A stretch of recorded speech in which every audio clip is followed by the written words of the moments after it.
カラスってなんで後片付けしないと思いますか？こんにちは、ゆめです。今回は久しぶりのラジオゆめということで、ゆるっと雑談をしていこうかなと思います。何か作業をしながらでも、ぼーっとでも気軽に聞いていただけたら嬉しいです。改めて初めて来てくださった方に、このチャンネルの説明を少しだけ。普段はですね、私が妄想した赤星インコの物語を配信しています。時々こうしてエッセイだったり雑談ラジオもお届けしています。ありがたいことにもうすぐ登録者が1万人に届きそうなので、もし気に入っていただけたらチャンネル登録していただけると励みになります。ということで本題に入っていきますね。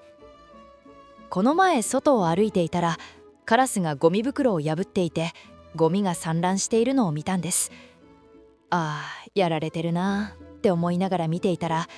ふと昔聞いたラジオ番組を思い出しました。子ども電話相談室ってご存知ですか？小学生くらいまでの子どもたちがいろんな疑問を電話で相談して、それに大人の相談員の方が答えてくれる番組なんですけど、この番組ちょっと面白いところがあって、日替わりで相談員が変わるんですが、必ずしも専門の人が答えるわけじゃないんですよね。例えば鳥の質問に植物の専門家が答えたりとか、ちょっとずれてるんだけどそれが逆にすごくいい答えになったりするんです。で、私が思い出したのがある4歳の女の子の質問でした。カラスがゴミを散らかしているけどどうして後片付けしないの？これ皆さんならどう答えますか？ちなみに今っぽく AI に聞くと、カラスは後片付けという概念を持っていないからですっていうすごく真っ当な答えでした。でもその時の相談員の方の答えは、お母さんに後片付けを教えてもらっていないからだよ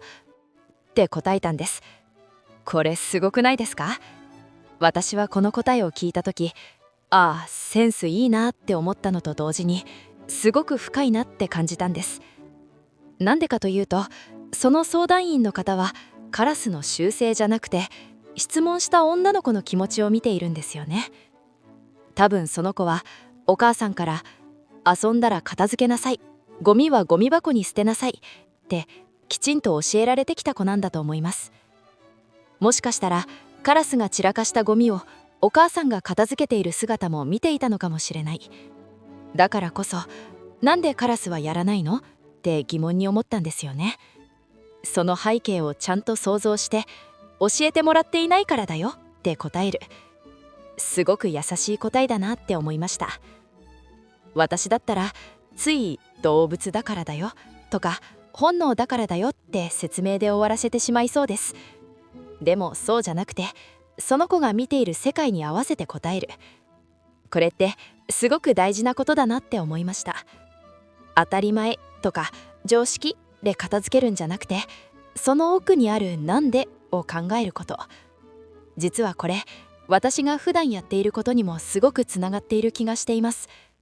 私は赤星インコの行動を撮影して、そこからいろいろ想像して物語を作っているんですけど、同じ仕草でも見方が変わるだけで全く違うストーリーになるんですよね。ただの行動として見るのか、そこに気持ちを重ねるのかで世界が全然変わってくる。だからこそあの相談員の方みたいに相手の気持ちを想像できる感性をもっと大事にしていきたいなと思いました。そして聞いてくださる方が少しでも温かい気持ちになれるような、そんな物語を作っていけたらいいなと思っています。たまに配信時間が遅れる時がありますが、毎週土曜日に配信しますので、ぜひご覧ください。ということで最後まで聞いていただいてありがとうございました。チャンネル登録、グッドボタンをよろしくお願いします。それでは次の動画でお会いしましょう。ゆまでした。